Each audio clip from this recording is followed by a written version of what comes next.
ਜਦੋਂ ਤੁਸੀਂ ਇੱਥੋਂ ਪੰਜਾਬ ਤੋਂ ਤੁਹਾਨੂੰ ਬਾਹਰ ਜਾਣਾ ਪਿਆ, ਜਿਵੇਂ ਤੁਸੀਂ ਜ਼ਿਕਰ ਕਰ ਰਹੇ ਸੀ ਆਈਬੀ ਦਾ ਜ਼ਿਕਰ ਕਰ ਰਹੇ ਸੀ, ਰॉ ਦਾ ਜ਼ਿਕਰ ਕਰ ਰਹੇ ਸੀ, ਅਕਸਰ ਪੰਜਾਬ ਦੇ ਵਿੱਚ ਵੀ ਇਹ ਚਰਚਾ ਚੱਲਦੀ ਰਹਿੰਦੀ ਹੈ ਕਿ ਪੰਜਾਬ ਦੇ ਉੱਪਰ ਏਜੰਸੀਆਂ ਦੀ ਨਜ਼ਰ ਰਹਿੰਦੀ ਹੈ। ਉਹਨਾਂ ਏਜੰਸੀਆਂ ਦਾ ਵੀ ਤੁਸੀਂ ਮਾਹੌਲ ਦੇਖਿਆ ਹੈਗਾ।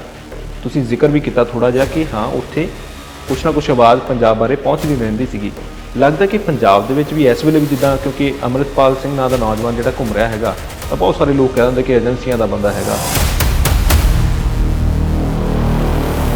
1980s ਦੀ 80s ਦੀ ਹੈਗੀ। ਹਾਂਜੀ, ਇਹ ਸਰ ਬੜਾ ਅਹਿਮ ਚੀਜ਼ ਹੈਗੀ ਜਦੋਂ, ਕਿਉਂਕਿ ਮੈਨੂੰ ਲੱਗਦਾ ਕਿ ਬੜਾ ਕਰੂਸ਼ੀਅਲ ਸਮਾਂ ਸੀ ਪੰਜਾਬ ਦਾ ਉਸ ਵੇਲੇ। ਯੈਸ। ਤੇ ਇੱਕ ਤਾਂ ਤੁਸੀਂ ਜ਼ਿਕਰ ਕੀਤਾ ਕਿ ਦਰਬਾਰਾ ਗੁਰੂ ਦਾ ਗਰੁੱਪ ਚੱਲ ਰਿਹਾ ਸੀਗਾ, ਦੂਸਰੇ ਪਾਸੇ ਅਸੀਂ ਗੱਲ ਕਰਦੇ ਹਾਂ ਗਿਆਨੀ ਜੈਲ ਸਿੰਘ ਦਾ, ਪਰ ਨਾਲ ਦੀ ਨਾਲ ਇੱਕ ਹੋਰ ਆਵਾਜ਼ ਵੀ ਉੱਠ ਰਹੀ ਸੀ ਉਸ ਸਮੇਂ ਦੇ ਦੌਰਾਨ। ਉਹ ਬੜੀ ਕਰੂਸ਼ੀਅਲ ਆਵਾਜ਼ ਸੀ ਪੰਜਾਬ ਦੀ। ਕਰੂਸ਼ੀਅਲ ਆਵਾਜ਼ ਸੀ ਉਸ ਵੇਲੇ। ਦੇਖੋ, ਪੰਜਾਬ ਕੇਸਰੀ ਦੇ ਜਿਹੜੇ ਸਨ ਉਹਨਾਂ ਦਾ ਮਰਡਰ ਹੋਇਆ ਸੀ। ਚੰਦੋ ਕਲਾ ਵੀ ਉਸ ਵੇਲੇ ਹੋਇਆ ਹੈਗਾ। ਤੇ ਉਸ ਵੇਲੇ ਇਹ ਜਿਹੜਾ ਸੀ, ਜਿਹੜਾ ਤੁਸੀਂ ਕਿ ਕਰੂਸ਼ੀਅਲ ਆਵਾਜ਼ ਜਿਹੜੀ ਹੈਗੀ ਹੈ ਉਹ ਉੱਠਣੀ ਸ਼ੁਰੂ ਹੋ ਗਈ ਸੀ। ਸਮੇਂ ਦੇ ਦੌਰਾਨ ਪੰਜਾਬ ਦੇ ਵਿੱਚ ਵੀ ਰਿਹਾ, ਉਸ ਤੋਂ ਬਾਅਦ ਬਾਹਰ ਵੀ ਜਾਣਾ ਪਿਆ ਤੁਹਾਨੂੰ, ਜਦੋਂ ਤੁਸੀਂ ਆਈਬੀ ਦਾ ਜ਼ਿਕਰ ਕਰ ਰਹੇ ਹਾਂ। ਪਰ ਮੀਨਵਾਈਲ ਤੁਹਾਡੀਆਂ ਮੁਲਾਕਾਤਾਂ ਵੀ ਹੋਈਆਂ ਉਸ ਵੇਲੇ, ਜਿਹੜੇ ਉਸ ਵੇਲੇ ਦੇਖੋ ਜਰਨੈਲ ਸਿੰਘ ਭਿੰਡਰਾਂਵਾਲੇ ਸੀਗੇ, ਉਹਨਾਂ ਦੇ ਨਾਲ ਵੀ ਮੁਲਾਕਾਤ ਹੋਈ ਸੀ। ਹਾਂਜੀ, ਮੁਲਾਕਾਤ ਜ਼ਰੂਰ ਹੋਈ ਸੀ।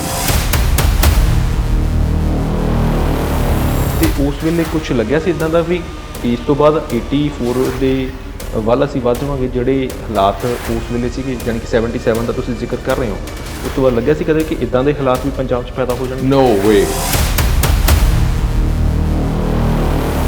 ਪਰ ਇਹ ਜਿਹੜਾ ਸੀ ਉਸ ਵੇਲੇ ਕਦੇ ਵੀ ਨਹੀਂ ਲੱਗਿਆ ਕਿ ਪੰਜਾਬ ਜਿਹੜਾ ਹੈਗਾ ਹੈ, ਜਿਹੜਾ 84 ਵਾਲੀ ਸਿਚੁਏਸ਼ਨ ਸੀ, 83 84 ਵਾਲੀ, ਉਸ ਵੱਲ ਜਿਹੜਾ ਹੈਗਾ ਪੰਜਾਬ ਨੂੰ ਤੱਕਿਆ ਜਾਏਗਾ, ਬਿਲਕੁਲ ਨਹੀਂ ਲੱਗਿਆ। ਨੋ ਵੇ। ਅਫਸਰਾਂ ਦੇ ਹੱਥ ਬਹੁਤ ਕੁਝ ਹੁੰਦਾ ਉਸ ਵੇਲੇ ਦੇ, ਜਿਹੜੇ ਆਈਏਐਸ ਅਫਸਰ ਸੀਗੇ ਜਾਂ ਤੁਸੀਂ ਆਪਣੇ ਵੱਲੋਂ ਜ਼ਿੰਮੇਵਾਰੀਆਂ ਨਿਭਾ ਰਹੇ ਸੀ, ਤੁਹਾਡੇ ਹੱਥ ਵੀ ਬਹੁਤ ਕੁਝ ਸੀਗਾ, ਪਰ ਨਾਲ ਦੀ ਨਾਲ ਇੱਕ ਜਿਹੜੀ ਕਲਾਸ ਜਿਹੜੀ ਪੋਲੀਟੀਕਲ ਰਾਜ ਕਰ ਰਹੇ ਹੁੰਦੇ ਨੇ ਉਹਨਾਂ ਨੂੰ ਫੀਡ ਕਰਦੀ ਆ। ਲੱਗਦਾ ਕਿ ਉਸ ਵੇਲੇ ਬਹੁਤ ਸਾਰੀਆਂ ਚੀਜ਼ਾਂ ਇੱਦਾਂ ਦੀਆਂ ਫੀਡ ਹੋਈਆਂ ਜਿਹੜੀਆਂ ਹੌਲੀ ਹੌਲੀ ਪੰਜਾਬ ਨੂੰ ਇੱਧਰਲੇ ਪਾਸੇ ਨੂੰ ਲੈ ਆਈਆਂ। ਦੀਵਾਰਾਂ ਦੇ ਕੰਧਾਂ ਦੇ ਪਿੱਛੇ ਕੀ ਹੋ ਰਿਹਾ, ਲੋਹੇ ਦੀ ਕੰਧ ਦੇ ਪਿੱਛੇ ਕੀ ਹੋ ਰਿਹਾ ਹੈਗਾ, ਉਹਦੇ ਬਾਰੇ ਸੁਣਤੇ ਮਿਲਦੀ ਰਹਿੰਦੀ ਸੀ। ਨੋ ਡਾਊਟ ਅਬਾਊਟ। ਉਸ ਵੇਲੇ ਮੈਨੂੰ ਪਹਿਲੀ ਵਾਰ ਪਤਾ ਲੱਗਿਆ ਸੀ ਕਿ ਡਰੱਗਸ ਦਾ ਇਹ ਇੱਥੇ ਹਾਲ ਹੈਗਾ, ਪਰ ਜਦੋਂ ਇਹ ਵੇਖਿਆ ਜੇਲ੍ਹਾਂ ਦੇ ਵਿੱਚ ਹਾਲ, ਉਹਦੇ ਬਾਅਦ ਮੈਂ ਹਿੱਲ ਗਿਆ। ਥਾਟ ਪ੍ਰੋਸੈਸ ਹੈਗਾ ਹੈ ਕਿ ਡਰੱਗਸ ਜਿਹੜੇ ਹੈਗੇ ਨੇ ਉਹ ਮਿਲੀਟੈਂਟਸ ਲਿਆਏ। I don't believe. ਇਹ ਜਿਹੜੀ ਪਾਵਰਫੁਲ ਬੰਦੇ ਉਸ ਵੇਲੇ ਸਨ ਗੋਲਡ ਸਮਗਲਿੰਗ ਦੇ ਵਿੱਚ, ਉਹਨਾਂ ਨੇ ਪੈਸੇ ਲਾ ਕਰਕੇ ਮੰਗਾਉਣਾ ਸ਼ੁਰੂ ਕੀਤਾ। मैं क्या it's a very controversial statement जो हमें देता है, but again it's a fact. मैं चाहूँगा लोगों को पता लगे इसके बारे में।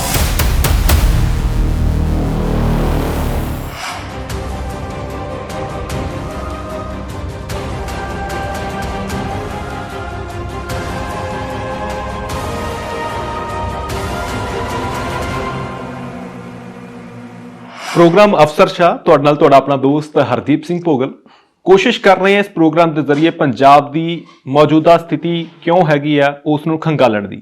ਵੱਖ-ਵੱਖ ਅਫਸਰਾਂ ਦੇ ਤੱਕ ਪਹੁੰਚ ਕਰਕੇ ਇਹ ਵੀ ਕੋਸ਼ਿਸ਼ ਕਰ ਰਹੇ ਹਾਂ ਕਿ ਉਹਨਾਂ ਦੇ ਸਮੇਂ ਦੇ ਦੌਰਾਨ ਕਿਹੜੀਆਂ ਅਜਿਹੀਆਂ ਚੀਜ਼ਾਂ ਹੋਈਆਂ ਜਿਹੜੀਆਂ ਪੰਜਾਬ ਦੇ ਹੱਕ ਦੇ ਵਿੱਚ ਗਈਆਂ ਤੇ ਕਿਹੜੀਆਂ ਚੀਜ਼ਾਂ ਅਜਿਹੀਆਂ ਹੋਈਆਂ ਜਿਹੜੀਆਂ ਪੰਜਾਬ ਦੇ ਭਵਿੱਖ ਨੂੰ ਵਿਗਾੜਨ ਦੇ ਲਈ ਹੋਈਆਂ, ਜਿਹੜੀਆਂ ਮੌਕੇ ਤੇ ਅਸੀਂ ਇਸ ਵੇਲੇ ਮੌਜੂਦ ਹਾਂ ਉੱਥੇ ਹਾਲਾਤ ਜਿਹੜੇ ਹੁਣ ਬਣੇ ਹੋਏ ਨੇ। ਅੱਜ ਸਾਡੇ ਨਾਲ ਸਾਬਕਾ ਡੀਜੀਪੀ ਜੇਲ੍ਹਾਂ ਸ਼ਸ਼ੀ ਕਾਂਤ ਜੀ ਨੇ। ਗੱਲਬਾਤ ਕਰਕੇ ਸਮਝਾਂਗੇ ਕਿ ਇਹਨਾਂ ਦੇ ਸਮੇਂ ਦੇ ਦੌਰਾਨ ਪੰਜਾਬ ਨਾਲ ਕਿਹੜੇ ਲੋਕਾਂ ਨੇ ਧਰੋਹ ਕਮਾਇਆ ਤੇ ਕਿਹੜੇ ਹੱਕ ਦੇ ਵਿੱਚ ਖੜੇ। ਸਰ, ਸਭ ਤੋਂ ਪਹਿਲਾਂ ਬਹੁਤ-ਬਹੁਤ ਸਵਾਗਤ ਤੁਹਾਡਾ। ਸਤਿ ਸ਼੍ਰੀ ਅਕਾਲ ਤੁਹਾਨੂੰ ਵੀ ਤੇ ਜਿਹਨੇ ਸਾਡੇ ਵੇਖਣ ਵਾਲੇ ਹੈਗੇ ਨੇ ਸਾਰਿਆਂ ਨੂੰ ਸਤਿ ਸ਼੍ਰੀ ਅਕਾਲ। ਸਰ, ਤੁਹਾਡੀ ਗੱਲ ਕਰੀਏ, ਇੱਕ ਬੜਾ ਅਹਿਮ ਕਿਰਦਾਰ ਰਿਹਾ ਤੁਹਾਡਾ ਪੰਜਾਬ ਦੇ ਵਿੱਚ। ਵੱਖ-ਵੱਖ ਸਮੇਂ ਤੇ ਤੁਹਾਡੀ ਜ਼ਿੰਮੇਵਾਰੀ ਜਿਹੜੀ ਹੈ ਬੜੀ ਜ਼ਰੂਰੀ ਰਹੀ ਹੈ ਪੰਜਾਬ ਦੇ ਵਿੱਚ। ਤੁਹਾਡਾ ਜਦੋਂ ਟਰਨਿਓਰ ਸ਼ੁਰੂ ਹੋਇਆ ਸੀਗਾ ਪਹਿਲੀ ਵਾਰ ਪੰਜਾਬ ਦੇ ਵਿੱਚ ਬਤੌਰ ਜਦੋਂ ਤੁਸੀਂ ਅਫਸਰ ਆਏ ਹੈਗੇ ਆ, ਕੀ ਦੇਖਿਆ ਹੈਗਾ ਪੰਜਾਬ ਦੇ ਵਿੱਚ ਉਸ ਵੇਲੇ? ਦੇਖੋ, ਬੇਸਿਕਲੀ ਤੇ ਮੈਂ ਪੰਜਾਬੀ ਹੈਗਾ ਜੀ, ਅੰਮ੍ਰਿਤਸਰੋਂ ਹੈਗਾ। ਮੇਰੇ ਫਾਦਰ ਨੂੰ ਆਈਐਸ ਮਿਲਿਆ ਸੀ ਤੇ ਯੂਪੀ ਕਾਡਰ ਚਲੇ ਗਏ ਸੀ ਜੀ, ਤੇ ਮੇਰੀ ਪੜ੍ਹਾਈ ਲਿਖਾਈ ਯੂਪੀ ਦੇ ਵਿੱਚ ਤੇ ਜਿੱਥੇ ਉਹਨਾਂ ਦੇ ਅਸਾਈਨਮੈਂਟਸ ਰਹੇ ਦੇਸ਼ ਦੇ ਵਿੱਚ ਵਿਦੇਸ਼ ਦੇ ਵਿੱਚ ਸਾਰੇ ਥਾਵਾਂ ਤੇ ਮੇਰੀ ਪੜ੍ਹਾਈ ਲਿਖਾਈ ਹੋਈ। ਪੰਜਾਬ 'ਚ ਮੈਂ ਆਇਆ ਮਿਡ 70s ਦੇ ਵਿੱਚ ਜੀ। ਪੰਜਾਬ ਕਾਡਰ ਮੈਨੂੰ ਐਲੋਕੇਟ ਹੋਇਆ ਸੀ ਤੇ ਇੱਕ ਤਰੀਕੇ ਨਾਲ ਮੇਰੀ ਘਰ ਵਾਪਸੀ ਸੀ। ਮੇਰੇ ਬ੍ਰਦਰ ਸਿਸਟਰਸ ਹੈਗੇ ਨੇ, ਉਹਨਾਂ ਨੂੰ ਯੂਪੀ ਕਾਡਰ ਮਿਲ ਗਿਆ ਤੇ ਉਹ ਅੱਜ ਵੀ ਉੱਥੇ ਹੀ ਵਸੇ ਹੋਏ ਹੈਗੇ ਨੇ। ਸਾਡੀ ਪਹਿਲੇ ਟ੍ਰੇਨਿੰਗ ਜਿਹੜੀ ਹੁੰਦੀ ਹੈਗੀ ਹੈ, ਦੇਖੋ ਮਸੂਰੀ 'ਚ ਹੁੰਦੀ ਹੈਗੀ ਹੈ, ਉਹਦੇ ਬਾਅਦ ਨਾਗਪੁਰ 'ਚ ਹੋਈ, ਉਹਦੇ ਬਾਅਦ ਹੈਦਰਾਬਾਦ ਹੋਈ, ਵਾਪਸ ਆ ਕੇ ਫਿਲੌਰ ਦੇ ਵਿੱਚ ਟ੍ਰੇਨਿੰਗ ਹੋਈ। ਪਹਿਲੀ ਮੇਰੀ ਪੋਸਟਿੰਗ ਜਿਹੜੀ ਸੀ ਐਸ ASP ਉਹ ਸੀ ਪਟਿਆਲੇ ਜੀ।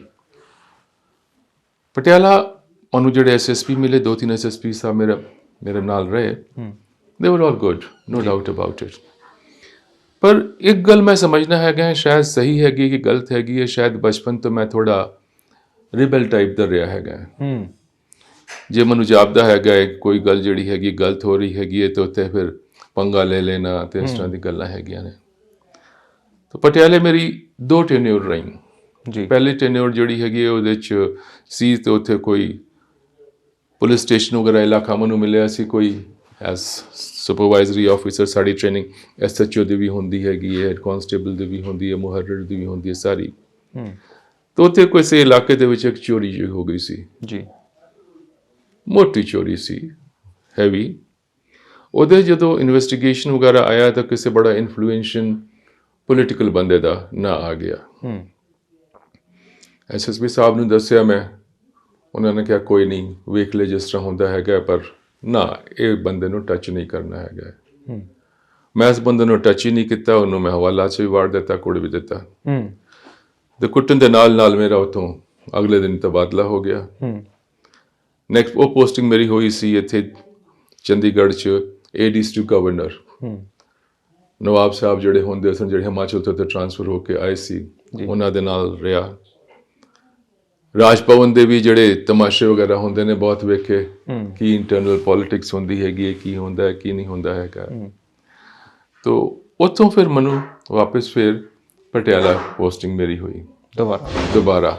ਪਟਿਆਲਾ ਜਾਂਦੇ ਹੀ ਫਿਰ ਕੋਈ ਨਾ ਕੋਈ ਉੱਥੇ ਮੇਰਾ ਫਿਰ ਇਸ ਤਰ੍ਹਾਂ ਦਾ ਹੀ ਪੰਗਾ ਹੋ ਗਿਆ। ਤਾਂ ਅਗੇਨ ਆਈ ਵਾਸ ਪੋਸਟਡ ਆਊਟ। ਲਗਾਤਾਰ ਮੇਰੀ ਪਾਸਟਿੰਗਸ ਜਿਹੜੀ ਹੈਗੀਆਂ ਨੇ ਹੁੰਦੀ ਰਹੀ, ਕਿ ਜਿਹਨੂੰ ਕਹਿੰਦੇ ਨੇ ਪੰਜਾਬੀ 'ਚ ਇੱਥੋਂ ਠੁੱਡ ਪਈ ਤੇ ਉੱਥੇ ਚਲੇ ਗਏ, ਉੱਥੇ ਠੁੱਡ ਪਈ ਤੇ ਉੱਥੇ ਚਲੇ ਗਏ। ਜੇ ਉਸ ਕਰੀਅਰ ਦੀ ਗੱਲ ਕਰੀਏ, ਦੇਖੋ ਸਾਰਿਆਂ ਤੋਂ ਇੰਪੋਰਟੈਂਟ ਸਮਾਂ ਉਸ ਸਮੇਂ ਦਾ ਆਂਦਾ ਹੈਗਾ ਹੈ 1980 ਫਰੀਦਕੋਟ ਮੈਂ ਪੋਸਟਡ ਸੀ ਜੀ ਐਜ਼ SP। ਉੱਥੇ ਕੋਈ ਇਨਸੀਡੈਂਟ ਹੋ ਗਿਆ ਸੀ, ਕੋਈ ਮਰਡਰ ਸੀ, ਬਲਾਈਂਡ ਮਰਡਰ ਸੀ ਕੋਈ। ਉਸ ਵੇਲੇ ਤੁਹਾਨੂੰ ਪਤਾ ਹੈਗਾ ਕਿ 2 ਬੜੇ ਜ਼ਬਰਦਸਤ ਸਿਆਸੀ ਗਰੁੱਪ ਸਨ, ਜਿਨ੍ਹਾਂ ਦਾ ਆਪਣਾ ਆਧਾਰ ਵੀ ਬਹੁਤ ਵੱਡਾ ਆਧਾਰ ਸੀ।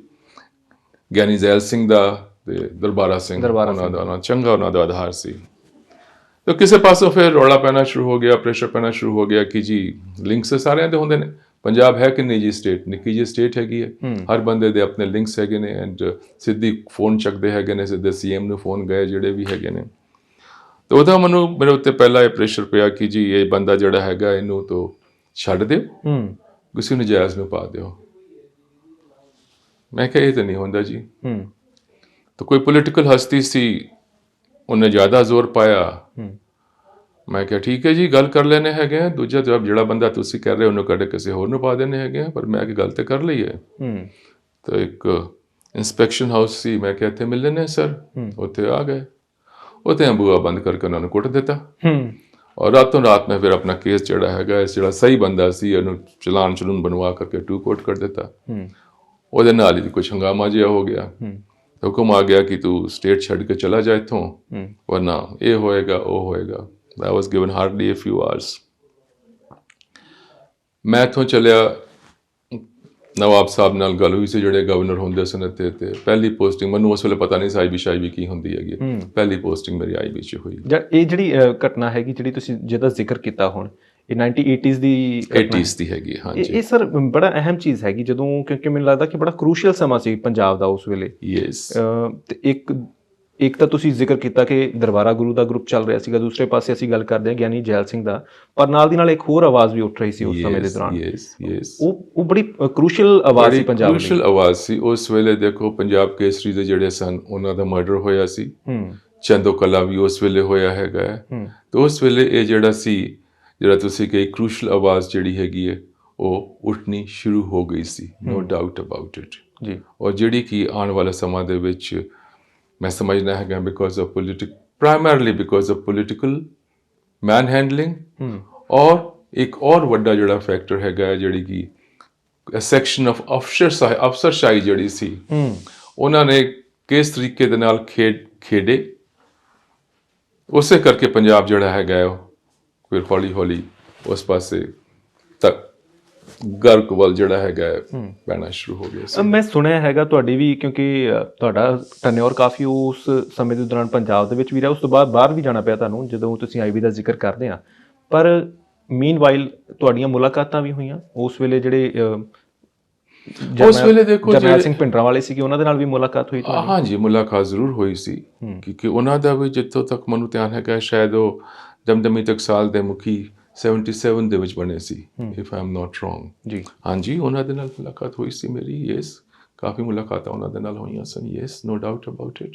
ਤੇ ਉਸ ਵੇਲੇ ਕੁਝ ਲੱਗਿਆ ਸੀ ਇਦਾਂ ਦਾ ਵੀ ਇਸ ਤੋਂ ਬਾਅਦ 84 ਦੇ ਵੱਲ ਅਸੀਂ ਵੱਧ ਜਾਵਾਂਗੇ, ਜਿਹੜੇ ਹਾਲਾਤ ਉਸ ਵੇਲੇ ਸੀਗੇ, ਜਾਣੀ ਕਿ 77 ਦਾ ਤੁਸੀਂ ਜ਼ਿਕਰ ਕਰ ਰਹੇ ਹੋ, ਉਸ ਤੋਂ ਬਾਅਦ ਲੱਗਿਆ ਸੀ ਕਦੇ ਕਿ ਇਦਾਂ ਦੇ ਹਾਲਾਤ ਵੀ ਪੰਜਾਬ 'ਚ ਪੈਦਾ ਹੋ ਜਾਣਗੇ? ਨੋ ਵੇ।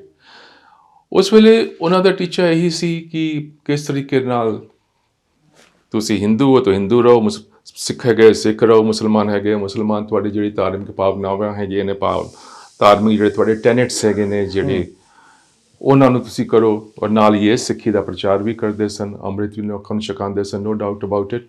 ਪਰ ਇਹ ਜਿਹੜਾ ਸੀ ਉਸ ਵੇਲੇ ਕਦੇ ਵੀ ਨਹੀਂ ਲੱਗਿਆ ਕਿ ਪੰਜਾਬ ਜਿਹੜਾ ਹੈਗਾ ਹੈ, ਜਿਹੜਾ 84 ਵਾਲੀ ਸਿਚੁਏਸ਼ਨ ਸੀ, 83-84 ਵਾਲੀ, ਉਸ ਵੱਲ ਜਿਹੜਾ ਹੈਗਾ ਪੰਜਾਬ ਨੂੰ ਤੱਕਿਆ ਜਾਏਗਾ, ਬਿਲਕੁਲ ਨਹੀਂ ਲੱਗਿਆ, ਨੋ ਵੇ। ਇਹ ਫਿਰ ਹਾਲਾਤ ਕਿੱਦਾਂ ਬਣੇ ਤੁਹਾਡੇ? ਕਿਉਂਕਿ ਮੈਂ ਇਹੀ ਜਾਣਨ ਦੀ ਕੋਸ਼ਿਸ਼ ਕਰ ਰਿਹਾ, ਕਿਉਂਕਿ ਅਫਸਰਾਂ ਦੇ ਹੱਥ ਬਹੁਤ ਕੁਝ ਹੁੰਦਾ। ਉਸ ਵੇਲੇ ਦੇ ਜਿਹੜੇ IAS ਅਫਸਰ ਸੀਗੇ, ਜਾਂ ਤੁਸੀਂ ਆਪਣੇ ਵੱਲੋਂ ਜ਼ਿੰਮੇਵਾਰੀਆਂ ਨਿਭਾ ਰਹੇ ਸੀ, ਤੁਹਾਡੇ ਹੱਥ ਵੀ ਬਹੁਤ ਕੁਝ ਸੀਗਾ, ਪਰ ਨਾਲ ਦੀ ਨਾਲ ਇੱਕ ਜਿਹੜੀ ਕਲਾਸ ਹੁੰਦੀ, ਜਿਹੜੀ ਪੋਲੀਟੀਕਲ ਰਾਜ ਕਰ ਰਹੇ ਹੁੰਦੇ ਨੇ, ਉਹਨਾਂ ਨੂੰ ਫੀਡ ਕਰਦੀ ਆ।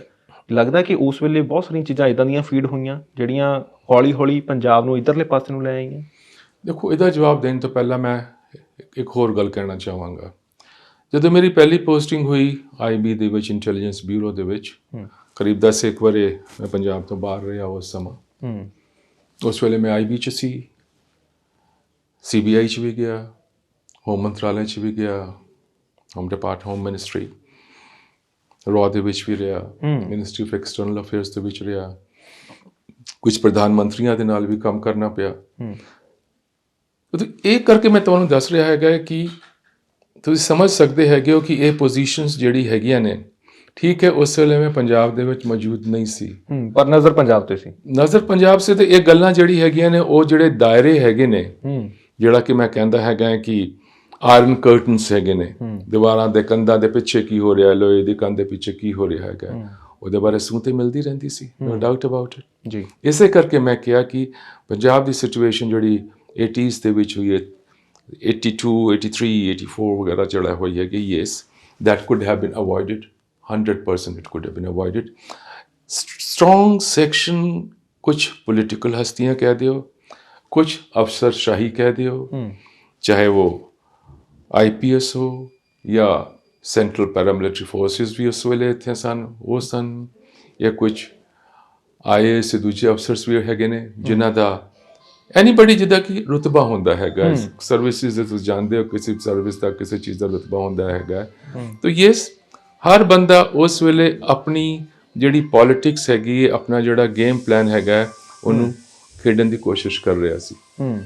ਔਰ ਉਸ ਦੇ ਵਿੱਚ ਜਿਹੜਾ ਹੈਗਾ ਸਿਚੁਏਸ਼ਨ ਜਿਹੜੀ ਹੈਗੀ ਸਾਰੀ ਦੀ ਸਾਰੀ, that went totally haywire and bad। ਲੱਗਦਾ ਕਿ ਜਾਣਬੁੱਝ ਕੇ ਇਹ ਚੀਜ਼ਾਂ ਹੋਈਆਂ, ਟਾਲਿਆ ਜਾ ਸਕਦਾ ਸੀ ਸਾਰਾ। ਇਹਨੂੰ ਸਰਟਨਲੀ ਟਾਲਿਆ ਵੀ ਜਾ ਸਕਦਾ, ਮੈਂ ਟਾਲਣ ਦੀ ਗੱਲ ਨਹੀਂ ਕਰਾਂਗਾ, ਮੈਂ ਕਰਾਂਗਾ ਇਹਨੂੰ ਟੋਟਲੀ ਅਵੋਇਡ ਕੀਤਾ ਜਾ ਸਕਦਾ। ਕੋਈ ਨਹੀਂ ਸਕਦੀ ਸੀ ਇਹ ਕਰਨਾ। ਹਾਂ, ਇਹ ਸਿਚੁਏਸ਼ਨ ਇਸ ਤਰ੍ਹਾਂ ਸੀ ਕਿ ਬਿਲਕੁਲ 100% ਅਵੋਇਡੇਬਲ ਸੀ।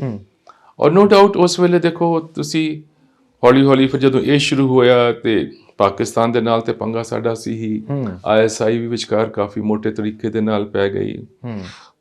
ਕੁਝ ਹੋਰ ਇੰਟੈਲੀਜੈਂਸ ਏਜੰਸੀਜ਼ ਜਿਹੜੀ ਹੈਗੀਆਂ ਨੇ ਦੂਜੇ ਕੰਟਰੀਜ਼ ਦੀ, ਉਹਨਾਂ ਦੇ ਨਾਲ ਵੀ ਕੋਈ ਤਾਲਮੇਲ ਵਗੈਰਾ ਬਣਾਉਣ ਦੀ ਕੋਸ਼ਿਸ਼ ਕੀਤੀ ਗਈ ਜੀ। ਉੱਥੋਂ ਵੀ ਜਿਸ ਤਰ੍ਹਾਂ ਤੁਸੀਂ ਪਤਾ ਹੈਗਾ, ਉਸ ਵੇਲੇ ਕਹਿੰਦੇ ਨੇ MI ਜਿਹੜੀ ਬ੍ਰਿਟਿਸ਼ ਇੰਟੈਲੀਜੈਂਸ ਹੈਗੀ ਹੈ, ਉਹਨਾਂ ਦਾ ਵੀ ਨਾਲ ਵੀ ਕੁਝ ਤਾਲਮੇਲ ਕਰਨ ਦੀ ਕੋਸ਼ਿਸ਼ ਕੀਤੀ ਗਈ ਸੀ। Yes, all this could have been avoided sir. ਕਿਉਂਕਿ ਜਦੋਂ ਤੁਸੀਂ ਇੱਥੋਂ ਪੰਜਾਬ ਤੋਂ ਤੁਹਾਨੂੰ ਬਾਹਰ ਜਾਣਾ ਪਿਆ, ਜਿਵੇਂ ਤੁਸੀਂ ਜ਼ਿਕਰ ਕਰ ਰਹੇ ਸੀ, IB ਦਾ ਜ਼ਿਕਰ ਕਰ ਰਹੇ ਸੀ, ਰॉ ਦਾ ਜ਼ਿਕਰ ਕਰ ਰਹੇ ਸੀ, ਅਕਸਰ ਪੰਜਾਬ ਦੇ ਵਿੱਚ ਵੀ ਇਹ ਚਰਚਾ ਚੱਲਦੀ ਰਹਿੰਦੀ ਹੈ ਕਿ ਪੰਜਾਬ ਦੇ ਉੱਪਰ ਏਜੰਸੀਆਂ ਦੀ ਨਜ਼ਰ ਰਹਿੰਦੀ ਹੈ। ਉਹਨਾਂ ਏਜੰਸੀਆਂ ਦਾ ਵੀ ਤੁਸੀਂ ਮਾਹੌਲ ਦੇਖਿਆ ਹੈਗਾ, ਤੁਸੀਂ ਜ਼ਿਕਰ ਵੀ ਕੀਤਾ ਥੋੜ੍ਹਾ ਜਿਹਾ ਕਿ ਹਾਂ, ਉੱਥੇ ਕੁਛ ਨਾ ਕੁਛ ਆਵਾਜ਼ ਪੰਜਾਬ ਬਾਰੇ ਪਹੁੰਚਦੀ ਰਹਿੰਦੀ ਸੀਗੀ। ਲੱਗਦਾ ਕਿ ਪੰਜਾਬ ਦੇ ਵਿੱਚ ਵੀ ਇਸ ਵੇਲੇ ਵੀ ਜਿੱਦਾਂ, ਕਿਉਂਕਿ ਅੰਮ੍ਰਿਤਪਾਲ ਸਿੰਘ ਨਾਂ ਦਾ ਨੌਜਵਾਨ ਜਿਹੜਾ ਘੁੰਮ ਰਿਹਾ ਹੈਗਾ, ਤਾਂ ਬਹੁਤ ਸਾਰੇ ਲੋਕ ਕਹਿ ਦਿੰਦੇ ਕਿ ਏਜੰਸੀਆਂ ਦਾ ਬੰਦਾ ਹੈਗਾ। ਬਹੁਤ ਸਾਰੀਆਂ ਚੀਜ਼ਾਂ ਇਦਾਂ ਦੀਆਂ ਲਗਾਤਾਰ ਚੱਲਦੀਆਂ ਰਹਿੰਦੀਆਂ। ਦੀਪ ਸਿੱਧੂ ਦਾ ਅਸੀਂ ਜ਼ਿਕਰ ਕਰ ਲਈਏ, ਉਹਦੇ ਪਿੱਛੇ ਵੀ ਕਹਿੰਦੇ ਸੀ ਏਜੰਸੀਆਂ ਦਾ ਹੱਥ ਹੈਗਾ। ਇਹ ਏਜੰਸੀਆਂ ਦਾ ਹੱਥ ਕਿਸ ਤਰੀਕੇ ਨਾਲ ਹੁੰਦਾ ਹੈਗਾ? ਦੇਖੋ, ਏਜੰਸੀਜ਼ ਦਾ ਤੁਸੀਂ ਹੱਥ ਦੀ ਗੱਲ ਕਰੋ ਤੇ ਉਹਦੇ 'ਚ ਇਹ ਹੈਗਾ ਹੈ ਕਿ ਤੁਸੀਂ ਨਹੀਂ ਕਹਿ ਸਕਦੇ ਕੋਈ ਏਜੰਸੀ ਜਿਹੜੀ ਹੈਗੀ as a matter of policy, as a ਕੋਈ ਟੀਚਾ ਬਣਾ ਕਰਕੇ ਇਸ ਪਾਸੇ ਚੱਲਦੀ ਹੈਗੀ ਹੈ। ਹਰ ਏਜੰਸੀ ਦੇ ਵਿੱਚ, ਹਰ ਸਰਵਿਸ ਦੇ ਵਿੱਚ, ਹਰ ਨੌਕਰੀ ਦੇ ਵਿੱਚ ਆਪਸੀ ਫ੍ਰਿਕਸ਼ਨ ਵੀ ਬਹੁਤ ਹੁੰਦਾ ਹੈਗਾ ਜੀ, ਜਿਹਨੂੰ ਅਸੀਂ ਪੰਜਾਬੀ 'ਚ ਕਹਿੰਦੇ ਹੈਗੇ ਕਿ ਕਿਹਦੀ ਲੱਤ ਜਿਹੜੀ ਹੈਗੀ ਉੱਤੇ ਹੈਗੀ ਹੈ।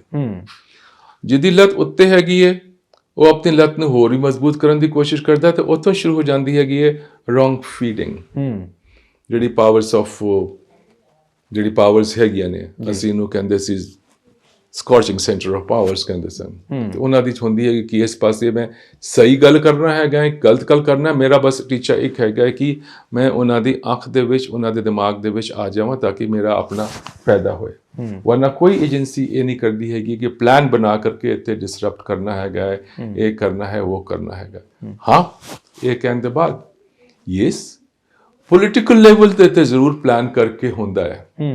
ਜੈਸੇ ਮੈਨੂੰ ਪਤਾ ਹੈਗਾ ਹੈ ਕਿ ਕੋਈ ਇੱਕ ਸਟੇਟ ਸੀ ਜੀ, ਤੇ ਉੱਥੇ ਮੈਨੂੰ ਭੇਜਿਆ ਗਿਆ ਸੀ ਕਿ ਤੁਸੀਂ ਉੱਥੇ ਜਾਓ, ਔਰ ਟੀਚਾ ਮੈਨੂੰ ਜਿਹੜਾ ਇਹ ਦਿੱਤਾ ਗਿਆ ਸੀ ਕਿ ਉੱਥੇ ਦਾ ਮੁੱਖ ਮੰਤਰੀ ਜਿਹੜਾ ਹੈਗਾ ਉਹਦਾ ਤਖਤਾ ਪਲਟਣਾ ਹੈਗਾ ਪੋਲੀਟੀਕਲ ਲੈਵਲ ਕਹਿ ਕੇ ਤੁਹਾਨੂੰ ਭੇਜਿਆ ਗਿਆ? ਯੈਸ, ਕਿ ਉੱਥੇ ਜਾ ਕੇ ਤੁਸੀਂ ਇਹ ਕੰਮ ਕਰਨਾ ਹੈਗਾ, MLAs ਨੂੰ ਮਿਲਾ ਮਿਲੂ ਕੇ। ਤੇ ਇਹ ਗੱਲ ਜਿਹੜੀ ਹੈਗੀ ਨੇ, ਪੋਲੀਟੀਕਲ ਗੱਲਾਂ ਤੇ ਹੁੰਦੀਆਂ ਨੇ ਜਿਹਦੇ ਕਰਕੇ ਏਜੰਸੀਜ਼ ਜਿਹੜੀ ਹੈਗੀਆਂ ਨੇ ਉਹ ਕਈ ਵਾਰੀ ਗਲਤ ਰਾਹ ਤੇ ਪੈ ਜਾਂਦੀ ਹੈ। ਪਰ ਜੇ ਕੋਈ ਇਹ ਕਹੇਗੀ, ਕੋਈ ਇੰਟੈਲੀਜੈਂਸ ਪਲਾਨ ਕਰਕੇ ਕਹੇਗੀ ਕਿ ਪੰਜਾਬ 'ਚ ਗੜਬੜ ਕਰਨੀ ਹੈਗੀ ਹੈ, ਹਰਿਆਣਾ 'ਚ ਗੜਬੜ ਕਰਨੀ ਹੈ, ਦਿੱਲੀ 'ਚ ਗੜਬੜ ਕਰਨੀ, ਇਸ ਤਰ੍ਹਾਂ ਨਹੀਂ ਹੁੰਦਾ ਹੈ। ਉੱਥੇ ਆ ਜਾਂਦਾ ਹੈਗਾ ਵਨ ਅਪ ਮੈਨਸ਼ਿਪ ਕਿ ਠੀਕ ਹੈਗਾ, ਮੈਂ ਜਿਹੜਾ ਹੈਗਾ ਸਾਡਾ ਜਿਹੜਾ ਬੌਸ ਹੈਗਾ, ਜਿਹੜਾ ਸੈਕਟਰੀ ਹੈਗਾ ਰੌ ਦਾ, ਜਾਂ DIB ਹੈਗਾ, ਜਾਂ PM ਹੈਗਾ, ਜਾਂ ਹੋਮ ਮਿਨਿਸਟਰ ਹੈਗਾ, ਉਹਦਾ ਦੀ ਅੱਖਾਂ 'ਚ ਆ ਜਾਵਾਂ ਕਿ ਹਾਂ ਇਹ ਜਿਹੜਾ ਹੈਗਾ ਬਲੂ ਆਈਡ ਬॉय ਹੈਗਾ ਮੇਰਾ, ਤੇ ਉਹਨੂੰ ਫਿਰ ਚੰਗੇ ਅਸਾਈਨਮੈਂਟਸ ਮਿਲਦੇ ਹੈਗੇ ਨੇ, ਚੰਗੀ ਪੋਸਟਿੰਗ ਮਿਲਦੀਆਂ ਨੇ।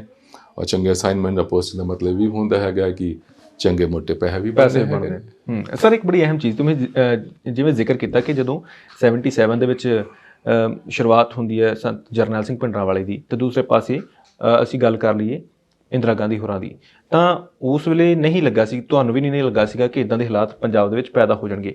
ਫਿਰ ਰੋਂਗ ਫੀਡਿੰਗ ਤੁਹਾਡੇ ਸਾਰਾ ਕੁਝ ਤੁਹਾਡੀਆਂ ਅੱਖਾਂ ਦੇ ਸਾਹਮਣੇ ਹੋਇਆ ਹੋਣਾ। ਕਦੋਂ ਇਦਾਂ ਲੱਗਾ ਵੀ ਹਾਂ ਇਹ ਹੁਣ ਮਾਮਲਾ ਕਰੂਸ਼ੀਅਲ ਹੁੰਦਾ ਜਾ ਰਿਹਾ, ਤੇ ਐਟ ਦੀ ਐਂਡ ਇੱਕ ਵੱਡੇ ਜਾ ਕੇ ਕਿਸੇ ਨਾ ਕਿਸੇ ਟਕਰਾਅ ਦੇ ਰੂਪ ਦੇ ਵਿੱਚ ਸਾਹਮਣੇ ਆਵੇਗਾ? ਇਹ ਹਾਲਾਤ ਕਦੋਂ ਬਣੇ ਤੁਹਾਡੇ ਸਾਹਮਣੇ? ਦੇਖੋ, ਇਹ ਮੈਂ ਕਿਹਾ ਕਿ ਮੈਂ ਉਹਦੇ 'ਚ ਇਨਵੋਲਵ ਤੇ ਨਹੀਂ ਸੀ, ਪਰ ਮੈਂ ਜਿਸ ਤਰ੍ਹਾਂ ਕਿਹਾ ਕਿ ਜੇ ਤੁਸੀਂ ਪਾਵਰ ਆਫ ਕੋਰੀਡੋਰਸ ਵਿੱਚ ਬੈਠੇ ਹੈਗੇ ਤਾਂ ਸੂਹ ਤੇ ਲੱਗਦੀ ਰਹਿੰਦੀ ਹੈਗੀ ਹੈ।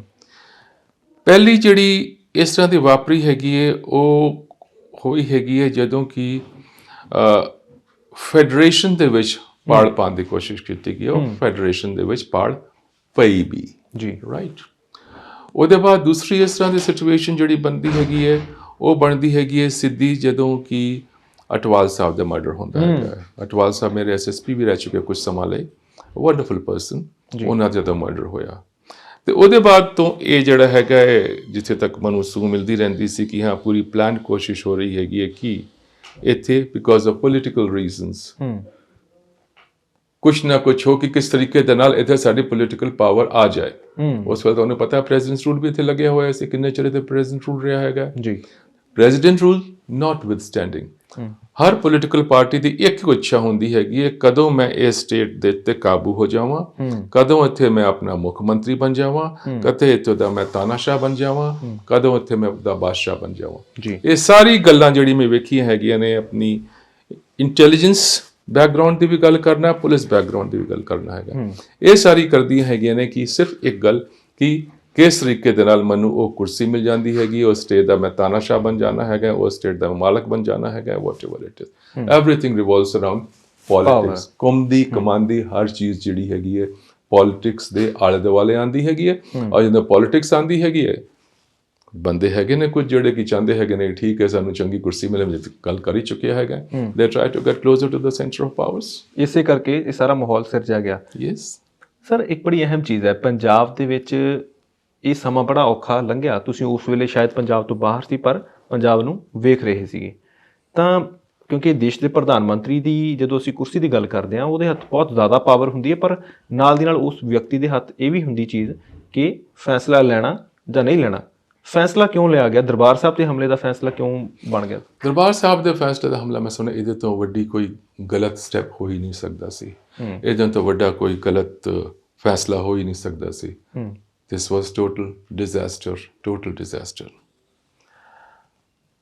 ਦੇਖੋ, ਜਿਸ ਤਰ੍ਹਾਂ ਮੈਂ ਗੱਲ ਕਰ ਰਿਹਾ ਹੈਗਾ ਕਿ ਏਜੰਸੀਜ਼ ਕਦੇ ਇਹ ਨਹੀਂ ਕਰਦੀਆਂ ਕਿ ਐਜ਼ ਸੱਚ ਏਜੰਸੀਜ਼ ਪਰ ਸੇ, ਪਰ ਕੁਝ ਬੰਦੇ ਜਿਹੜੇ ਹੈਗੇ ਨੇ ਉਹ ਇਸ ਤਰ੍ਹਾਂ ਦੀ ਹਰਕਤਾਂ ਕਰਦੇ ਹੈਗੇ ਨੇ।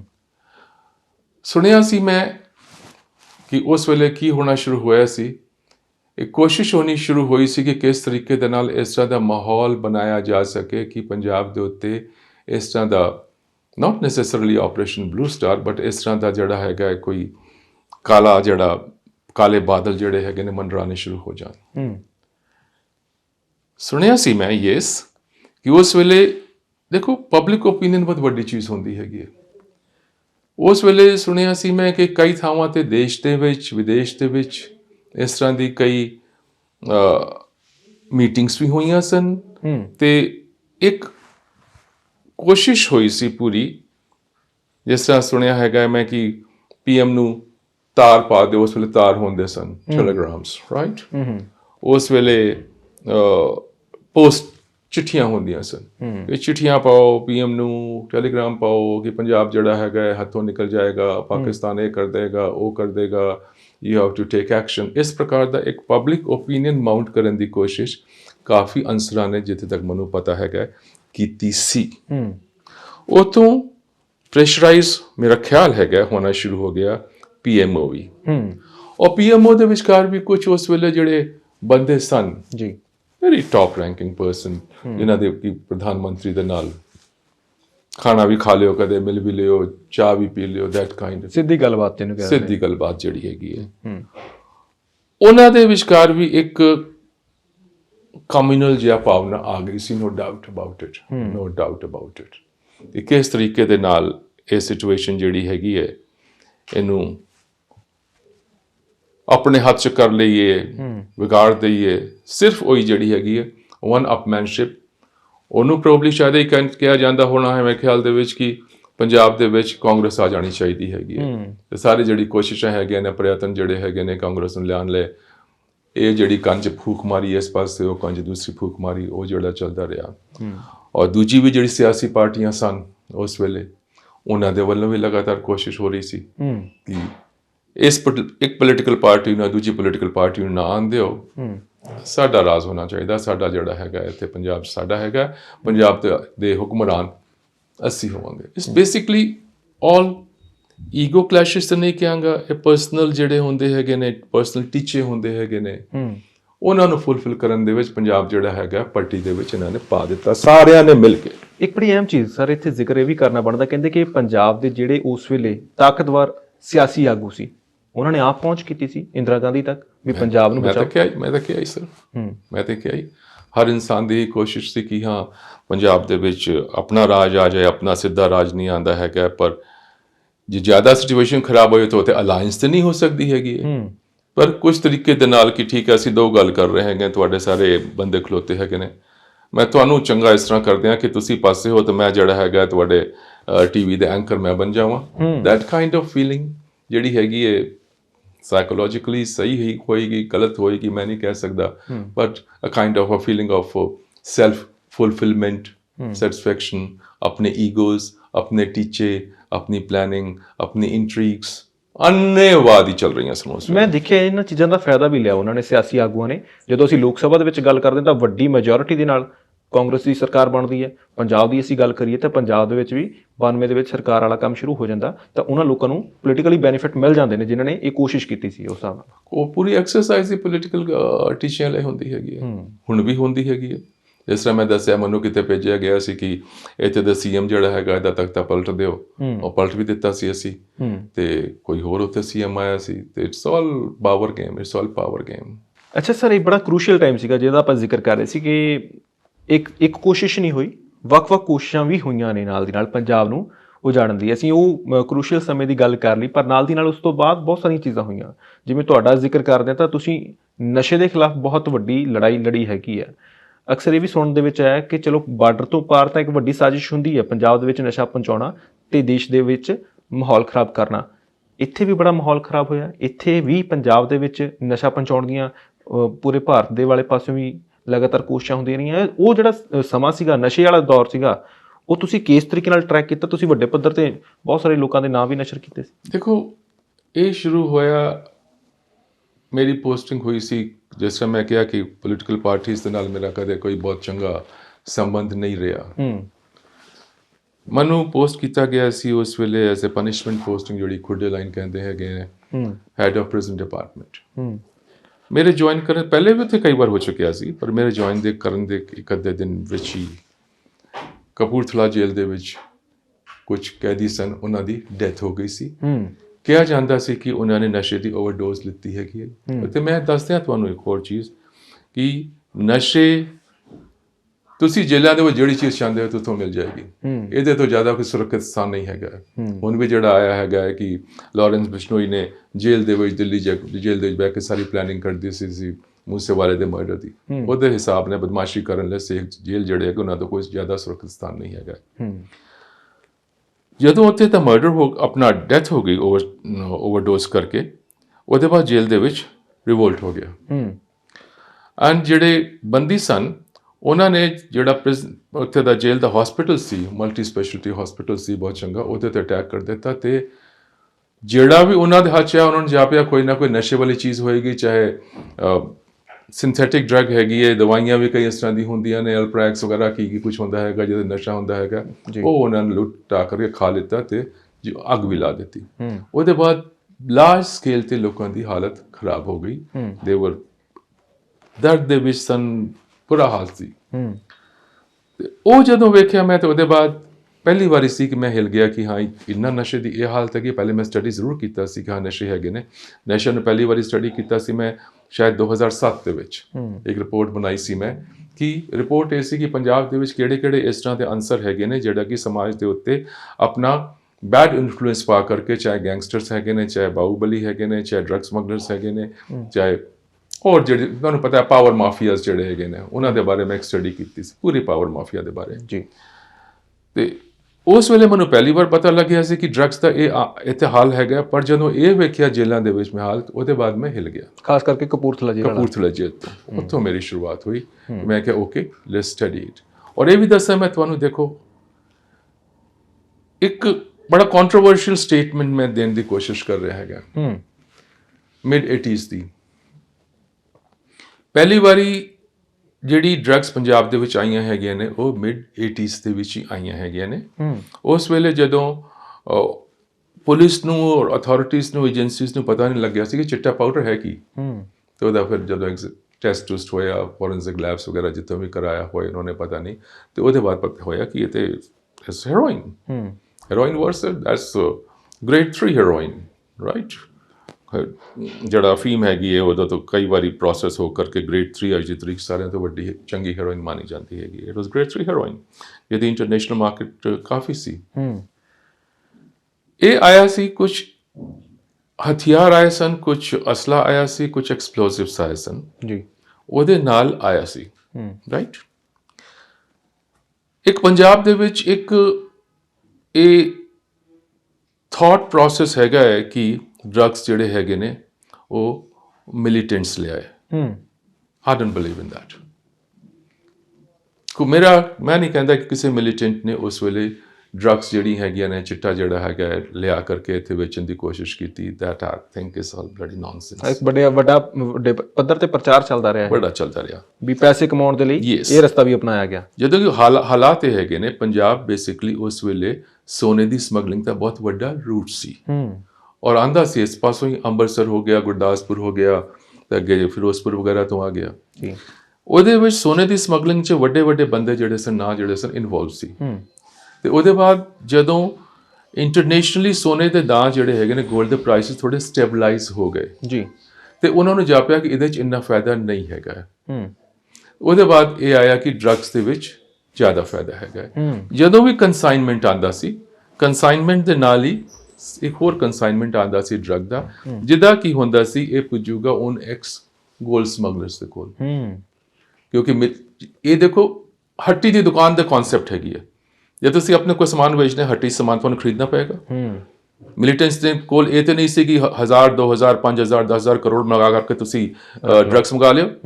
ਇਹ ਜਿਹੜੀ ਪਾਵਰਫੁਲ ਬੰਦੇ ਉਸ ਵੇਲੇ ਸਨ ਗੋਲਡ ਸਮਗਲਿੰਗ ਦੇ ਵਿੱਚ, ਉਹਨਾਂ ਨੇ ਪੈਸੇ ਲਾ ਕਰਕੇ ਮੰਗਾਣਾ ਸ਼ੁਰੂ ਕੀਤਾ।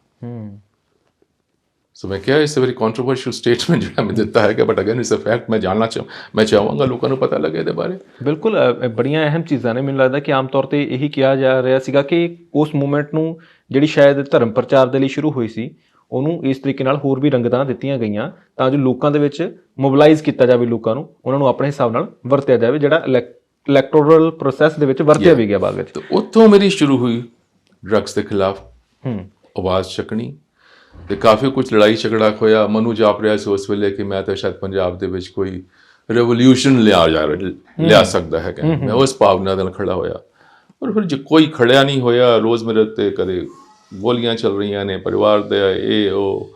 ਕੋਰਟ ਦੇ ਵਿੱਚ ਮੈਂ 2013 ਦਾ ਕੇਸ ਕੀਤਾ ਸੀ ਜਿਹੜਾ ਕਿ ਹੁਣ ਤੱਕ ਚੱਲ ਰਿਹਾ ਹੈਗਾ। ਮੇਰਾ ਸਿਰਫ ਇਹੀ ਟੀਚਾ ਸੀ, ਮੈਂ ਕਹਿੰਦਾ ਸੀ ਕਿ ਤੁਸੀਂ ਇਹ ਸਾਰੀ ਇੰਟੈਲੀਜੈਂਸ ਏਜੰਸੀ ਮਿਲ ਕੇ ਤੁਸੀਂ ਜੇ ਡਰੱਗ ਸਮਗਲਰਸ ਹੈਗੇ ਨੇ ਉਹਨਾਂ ਦੇ ਨਾਂ ਇਕੱਠੇ ਕਰ ਲਿਓ, ਉਹਨਾਂ ਦੇ ਉੱਤੇ ਐਕਟ ਕਰੋ। ਸਰ ਇਹੀ ਕਾਰਨ ਹੈ ਕਿ ਵੱਡੇ ਪੱਧਰ ਤੇ ਪੋਲੀਟੀਸ਼ੀਅਨਸ ਜੁੜੇ ਹੋਏ ਸੀ ਇਸ ਬਿਜ਼ਨਸ ਦੇ ਨਾਲ, ਇਸੇ ਕਰਕੇ ਇਹ ਚੀਜ਼ਾਂ ਹਾਲੇ ਤੱਕ ਵੀ ਹੱਲ ਨਹੀਂ ਹੋ ਸਕੀਆਂ। ਮੈਂ ਇਹਦੇ ਬਾਰੇ ਕਮੈਂਟ ਨਹੀਂ ਕਰਾਂਗਾ, ਪਰ ਮੈਂ ਇੱਕ ਹੋਰ ਕਮੈਂਟ ਕਰਾਂਗਾ, ਸਵਾਲ ਤੁਹਾਨੂੰ ਪੁੱਛਾਂਗਾ ਮੈਂ। ਦੇਖੋ ਸਾਡੇ ਇੱਥੇ ਇਲੈਕਟੋਰਲ ਪ੍ਰੋਸੈਸ ਹੈਗਾ, ਪੰਚਾਇਤਾਂ ਦਾ ਇਲੈਕਸ਼ਨ ਵੀ ਹੁੰਦਾ ਹੈਗਾ, ਦੂਜੇ ਇਲੈਕਸ਼ਨ ਹੁੰਦੇ ਨੇ। ਪੰਚਾਇਤਾਂ ਦੇ ਇਲੈਕਸ਼ਨ 'ਚ ਪਿੰਡ ਕਹਿੰਦੇ ਹੈਗੇ ਨੇ, ਪਿੰਡ ਵਾਸੀ ਜਿਹੜੇ ਹੈਗੇ ਨੇ, ਅਸੀਂ ਲੱਖ ਰੁਪਈਆ ਖਰਚ ਕੀਤਾ, 2 10 15 20 ਲੱਖ ਜਿੰਨੇ ਖਰਚ ਕੀਤੇ, ਵਾਟ ਐਵਰ ਅਮਾਊਂਟ ਇਜ਼ ਜੀ। ਜਦੋਂ ਪੋਲੀਟੀਕਲ ਪਾਰਟੀਆਂ ਦੀ ਗੱਲ ਆਉਂਦੀ ਹੈਗੀ ਹੈ, ਉਹਦੇ 'ਚ ਆਉਂਦਾ ਹੈ ਜੀ ਅਸੀਂ 100 ਕਰੋੜ ਖਰਚ ਕੀਤੇ, 200 ਕਰੋੜ ਕੀਤੇ, 100 ਕਰੋੜ 1000 ਕਰੋੜ ਜਿੰਨੇ ਵੀ ਕੀਤੇ।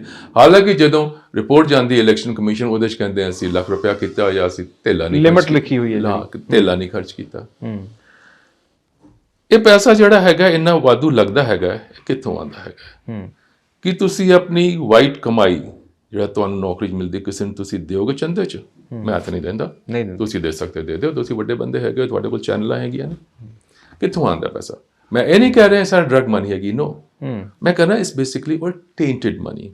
ਪੰਜਾਬ ਦੇ ਵਿੱਚ ਅੱਜ ਦੀ ਤਾਰੀਖ 'ਚ ਯੂ ਗੋਟ ਚਿੱਟਾ, you've got drug mafia, you've got sand mafia, you've got timber mafia, you've got education mafia, you've got this corruption, that corruption, this corruption, that corruption.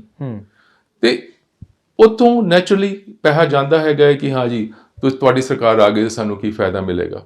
ਉਹਦੇ ਬਾਅਦ ਇੱਕ ਰੂਲ ਬਣ ਗਿਆ ਕਿ ਜਿਹੜਾ ਡੋਨੇਸ਼ਨਸ ਆਉਂਦੇ ਹੈਗੇ ਨੇ ਇਹਨਾਂ ਦੇ ਬਾਰੇ ਕੋਈ ਕਿੰਤੂ ਪਰੰਤੂ ਨਹੀਂ ਕਰਨੀ ਹੈਗੀ ਹੈ। ਤੇ ਮੈਂ ਤੁਹਾਨੂੰ ਸਵਾਲ ਪੁੱਛ ਰਿਹਾ ਹੈਗਾ ਕਿੱਥੋਂ ਪੈਸਾ ਆਉਂਦਾ, ਤੁਸੀਂ ਜਵਾਬ ਦਿਓ। ਬਿਲਕੁਲ, ਇਹ ਤਾਂ ਜਵਾਬ ਮੈਨੂੰ ਲੱਗਦਾ ਕਿ ਬਹੁਤ ਸਾਰੇ ਲੋਕਾਂ ਦੇ ਜ਼ਿਹਨ ਦੇ ਵਿੱਚ ਵੀ ਹੋਣਾ, ਤਾਂ ਉਹ ਆਪਣੇ ਹਿਸਾਬ ਨਾਲ ਸੋਚ ਵੀ ਰਹੇ ਹੋਣੇ ਆ ਕਿ ਪੰਜਾਬ ਦੇ ਵਿੱਚ ਪੈਸਾ ਆਇਆ ਕਿੱਥੋਂ, ਵਰਤਿਆ ਕਿਸ ਤਰੀਕੇ ਨਾਲ ਗਿਆ। ਸਰ ਇੱਕ ਬੜੀ ਅਹਿਮ ਚੀਜ਼, ਇੱਕ ਹਿਸਾਬ ਨਾਲ ਤੁਹਾਡਾ ਬਨਵਾਸ ਸੀਗਾ ਜਿਹੜਾ ਤੁਹਾਨੂੰ ਬਾਹਰ ਜਾਣਾ ਪਿਆ ਪੰਜਾਬ ਤੋਂ, ਉਸ ਤੋਂ ਬਾਅਦ ਜਦੋਂ ਵਾਪਸੀ ਹੋਈ ਉਸ ਸਮੇਂ ਦੇ ਦੌਰਾਨ ਇੱਕ ਵੱਡਾ ਚੇਂਜ ਓਵਰ ਆ ਗਿਆ ਹੋਣਾ ਪੰਜਾਬ ਦੇ ਵਿੱਚ। ਉਹ ਚੇਂਜ ਓਵਰ ਤੁਸੀਂ ਕਿੱਦਾਂ ਅਬਜ਼ਰਵ ਕੀਤਾ ਉਸ ਵੇਲੇ ਜਦੋਂ ਵਾਪਸੀ ਹੋਈ? ਕਿਹੜੇ ਸੰਨ ਦੇ ਵਿੱਚ ਤੁਹਾਡੀ ਪੰਜਾਬ ਦੇ ਵਿੱਚ ਵਾਪਸੀ ਹੋਈ ਤੇ ਕਿਸ ਤਰੀਕੇ ਨਾਲ ਅਬਜ਼ਰਵ ਕੀਤਾ? ਜਿਹੜਾ ਮੇਰਾ ਬਨਵਾਸ ਹੋਇਆ, ਪੰਜਾਬੀ 'ਚ ਕਹਾਵਤ ਹੈਗੀ ਕਿਹੜੀ, ਕੁੱਬੇ ਨੂੰ ਲੱਤ ਪਾਈ ਤੇ ਕੀ ਰਾਸ ਆ ਗਈ। ਮੈਨੂੰ ਲੱਤ ਜਿਹੜੀ ਹੈਗੀ ਰਾਸ ਆ ਗਈ, ਕਿ ਉਹ ਜਿਹੜਾ ਐਕਸਪੋਜਰ ਮੇਰਾ ਉੱਥੇ ਉਨ ਪੋਸਟਿੰਗਸ ਦੇ ਵਿੱਚ ਮਿਲਿਆ, ਮੈਨੂੰ ਉਹ ਪੋਸਟ ਕਦੇ ਨਹੀਂ ਮਿਲ ਸਕਦਾ। ਵਰਨਾ ਇੱਥੇ ਤੇ ਮੈਂ ਜਿਸ ਤਰ੍ਹਾਂ ਖੂਹ ਦਾ ਡੱਡੂ ਹੁੰਦਾ ਹੈਗਾ ਉਹੀ ਰਹਿੰਦਾ। ਵਾਪਸ ਆਇਆ ਮੈਂ ਯੈਸ, ਤੇ ਚੇਂਜ ਮੈਂ ਵੇਖਿਆ। ਚੇਂਜ ਮੈਂ ਇਹ ਵੇਖਿਆ ਕਿ ਜੇ ਅਸੀਂ ਪੋਲੀਟੀਕਲ ਹਾਲਾਤ ਦੀ ਗੱਲ ਕਰੀਏ, ਯੈਸ ਇਟ ਵਾਜ਼ ਡਾਵਾਡੋਲ ਥੋੜੀ। ਉਸ ਵੇਲੇ ਕੈਟਾਂ ਦਾ ਰਾਜ ਸੀ। ਕੈਟ ਚਾਹੇ ਕਿਸੇ ਪੁਲਿਸ ਅਫਸਰ ਦੇ ਹੋਣ, ਅੰਨੇਵਾਹ ਉਸ ਵੇਲੇ ਕੈਟਾਂ ਰਾਹੀਂ ਲੁੱਟ ਖੋਹ ਹੋਈ। ਅਫਸਰਸ਼ਾਹੀ ਜੋ ਵੀ ਹੈਗੀ ਹੈ, ਚਾਹੇ ਪੁਲਿਸ ਹੈਗੀ ਹੈ ਚਾਹੇ ਦੂਜੀ ਹੈਗੀ, ਦੂਜਿਆਂ ਦੇ ਕੋਲ ਕੈਟ ਤਾਂ ਨਹੀਂ ਹੁੰਦੇ ਨੇ, but they also made good ਹੈ at that point of time. ਇਹ ਜ਼ਮੀਨ ਕੰਟਰੋਵਰਸ਼ੀਅਲ ਹੈਗੀ ਹੈ, ਇਹਦੇ 'ਚ 2 ਦਾਅਵੇਦਾਰ ਬੈਠੇ ਹੈਗੇ ਨੇ, ਤੇ ਅੱਛਾ ਕੋਈ ਮੇਰਾ ਪੁਲਿਸ ਵਾਲਾ ਹੈਗਾ, ਤੁਸੀਂ ਐਸਪੀ ਲੱਗੇ ਹੋਇਆ, ਕਬਜ਼ਾ ਕਰਾ ਦਿਓ। ਇਹ ਮੈਂ ਵੇਖਿਆ ਉਸ ਵੇਲੇ ਤੋਂ ਸ਼ੁਰੂ ਹੋਇਆ। ਡਰੱਗਸ ਤੇ ਸੀ, ਡਰੱਗ ਨੂੰ ਕੰਟਰੋਲ ਕਰਨ ਦੀ ਕੋਸ਼ਿਸ਼ ਤੇ ਨਹੀਂ ਹੋਈ, ਪਰ ਇਹ ਜਿਹੜਾ ਉਸ ਵੇਲੇ ਅਤਵਾਦ ਦੇ ਸਮੇਂ ਤੋਂ ਜਿਹੜਾ ਸ਼ੁਰੂ ਹੋਇਆ ਸੀ ਲੋਕਾਂ ਦਾ, ਵੈਦਰ ਫੇਕ ਐਨਕਾਊਂਟਰਸ ਵੀ ਘੱਟ ਗਈਆਂ ਸਨ, ਪਰ ਫੇਕ ਐਨਕਾਊਂਟਰਸ ਵੀ ਹੋ ਰਹੀਆਂ ਸਨ, ਨੋ ਡਾਊਟ ਅਬਾਊਟ ਇਟ। ਪਰ ਇਹ ਜਿਹੜੀ ਗੱਲਾਂ ਹੈਗੀਆਂ ਨੇ, ਇਹ ਕਬਜ਼ੇ ਜਿਹੜੇ ਹੈਗੇ ਨੇ, ਜ਼ਮੀਨਾਂ ਤੇ ਕਬਜ਼ੇ ਜਿਹੜੇ ਹੈਗੇ ਨੇ, ਉਹ ਵੀ ਅੰਨੇਵਾਹ ਦੇ ਹੋ ਰਹੇ ਸਨ।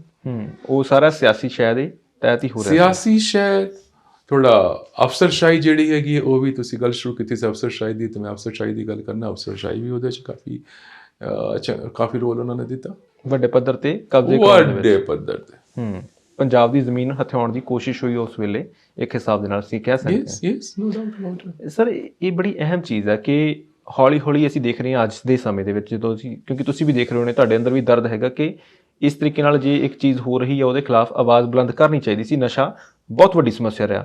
2017 ਦੇ ਵਿੱਚ ਚੋਣਾਂ ਦਾ ਮੁੱਦਾ ਵੀ ਸਭ ਤੋਂ ਵੱਡਾ ਨਸ਼ਾ ਰਿਹਾ। ਪੰਜਾਬ ਦਾ ਯੂਥ ਲਗਾਤਾਰ ਵਿਦੇਸ਼ਾਂ ਵੱਲ ਰੁਖ ਕਰ ਰਿਹਾ। ਨਾ ਉਹਨਾਂ ਨੂੰ ਰੁਜ਼ਗਾਰ ਉਸ ਤਰੀਕੇ ਨਾਲ ਮਿਲ ਰਿਹਾ ਹੈਗਾ, ਨਾ ਉਹਨਾਂ ਨੂੰ ਸੰਸਾਧਨ ਉਸ ਤਰੀਕੇ ਨਾਲ, ਨਾ ਉਹਨਾਂ ਨੂੰ ਮੋਟੀਵੇਸ਼ਨ ਮਿਲ ਰਹੀ ਹੈ ਕਿ ਪੰਜਾਬ ਦੇ ਵਿੱਚ ਰੁਕੋ। ਇਹ ਪੰਜਾਬ ਤੋਂ ਜਿਹੜੀ ਇੱਕ ਹਿਸਾਬ ਨਾਲ ਲਗਾਤਾਰ ਬਾਹਰ ਜਾਣ ਦੀ ਪ੍ਰਵਿਰਤੀ ਜਿਹੜੀ ਵੱਧਦੀ ਜਾ ਰਹੀ ਹੈ, ਖਾਸ ਕਰਕੇ ਨੌਜਵਾਨਾਂ ਦੀ, ਲੱਗਦਾ ਕਿ ਪੋਲੀਟੀਕਲ ਕਲਾਸ ਜ਼ਿੰਮੇਵਾਰ ਹੈਗੀ, ਜਾਂ ਫਿਰ ਅਫਸਰਸ਼ਾਹ ਵੀ ਜਿਹੜੇ ਰਹੇ ਪੰਜਾਬ ਦੇ ਵਿੱਚ ਸਮੇਂ-ਸਮੇਂ ਤੇ, ਉਹਨਾਂ ਨੇ ਵੀ ਪੰਜਾਬ ਦੇ ਨਾਲ ਧਰੋਹ ਕਮਾਇਆ, ਇਸੇ ਕਾਰਨ ਅਸੀਂ ਇਹਨਾਂ ਹਾਲਾਤਾਂ 'ਚ ਐਸੇ। ਦੇਖੋ, ਉਹਦੇ 'ਚ ਪੋਲੀਟੀਕਲ ਲੀਡਰਸ਼ਿਪ ਵੀ ਹੈ, ਅਫਸਰਸ਼ਾਹੀ ਵੀ ਹੈਗੀ ਹੈ, ਤੇ ਪੰਜਾਬ ਦੇ ਵਿੱਚ ਉਸ ਵੇਲੇ ਇੱਕ ਹੋਰ ਡਿਵੈਲਪਮੈਂਟ ਜਿਹੜਾ ਮੈਂ ਗੱਲ ਕੀਤੀ ਕਿ ਕਾਫੀ ਤੁਸੀਂ ਦੇਖੋ ਜਿਹੜੀ ਸ਼ਾਮਲਾਰ ਜ਼ਮੀਨ ਹੈਗੀ ਹੈ, ਦੂਜੀ ਜ਼ਮੀਨਾਂ ਤੇ ਉੱਤੇ ਜਿਹੜੇ ਕਬਜ਼ੇ ਵਗੈਰਾ ਵੀ ਹੋਏ ਹੈਗੇ ਨੇ ਜੀ। ਜਦੋਂ ਕਿਸੇ ਵੀ ਚੀਜ਼ ਦੀ ਸਪਲਾਈ ਘਟ ਜਾਂਦੀ ਹੈਗੀ ਹੈ, ਉਹਦਾ ਰੇਟ ਵੱਧ ਜਾਂਦਾ ਹੈਗਾ, ਤੇ ਉਹਦੇ ਕਰਕੇ ਇੱਥੇ ਜਿਹੜੀ ਜ਼ਮੀਨਾਂ ਦੇ ਰੇਟ ਵਧੇ ਹੈਗੇ ਨੇ। ਕਈ ਥਾਂ ਤੇ ਸੁਣਿਆ ਮੈਂ ਇੱਕ ਕਿੱਲਾ 4-4, 5-5 ਕਰੋੜ ਦਾ ਵੀ ਹੈਗਾ। ਬਿਲਕੁਲ। ਤਾਂ ਇੱਕ ਫਾਲਸ ਨੋਸ਼ਨ ਆ ਜਾਂਦਾ ਹੈ ਲੋਕਾਂ ਦੇ ਵਿਚਕਾਰ ਕਿ ਵੀ ਅਸੀਂ ਤਾਂ ਬੜੇ ਅਮੀਰ ਹੁੰਦੇ ਹੈਗੇ। ਹਾਲਾਂਕਿ it is just a notional thing ਕਿ ਤੁਹਾਡੇ ਕੋਲ ਪ੍ਰਾਪਰਟੀ ਹੈਗੀ ਹੈ, ਪ੍ਰਾਪਰਟੀ ਤੁਸੀਂ ਵੇਚਦੇ ਨਹੀਂ ਹੈਗੇ ਹੋ। ਇਟਸ ਅ ਨੋਸ਼ਨਲ ਥਿੰਗ ਕਿ ਤੁਹਾਡੇ ਕੋਲ 10 ਕਿੱਲੇ ਜ਼ਮੀਨ ਹੈਗੀ ਹੈ, 100 ਕਿੱਲੇ ਹੈਗੀ ਹੈ, 50 ਕਿੱਲੇ ਹੈਗੀ ਹੈ, ਕਿੰਨੀ ਹੈਗੀ ਹੈ। ਇਹ ਸ਼ੁਰੂ ਹੋਇਆ, ਤੇ ਇੱਥੇ ਜਿਹੜਾ ਇੱਕ ਨਜਾਇਜ਼ ਫੇਕ ਐਨਕਾਊਂਟਰਸ ਹੋ ਰਹੀਆਂ ਸਨ, ਇੱਥੇ ਜਿਹੜਾ ਉਗਰਾਹੀਆਂ ਹੋ ਰਹੀਆਂ ਸਨ, ਇਹਦੇ ਕਰਕੇ ਕਾਫੀ ਸਾਰੇ ਲੋਕੀ ਹੈਗੇ ਨੇ ਜਿਹਦੇ 'ਚ ਅੱਜ ਦੀ ਤਰੀਕ ਤੇ ਕਾਫੀ ਮੋਟੇ ਲੀਡਰ, ਵੱਡੇ ਲੀਡਰ ਵੀ ਹੈਗੇ ਨੇ, ਆਪਣੇ ਬੱਚਿਆਂ ਨੂੰ ਵਿਦੇਸ਼ ਭੇਜਣਾ ਸ਼ੁਰੂ ਕਰ ਦਿੱਤਾ। ਜੀ, ਠੀਕ ਹੈ।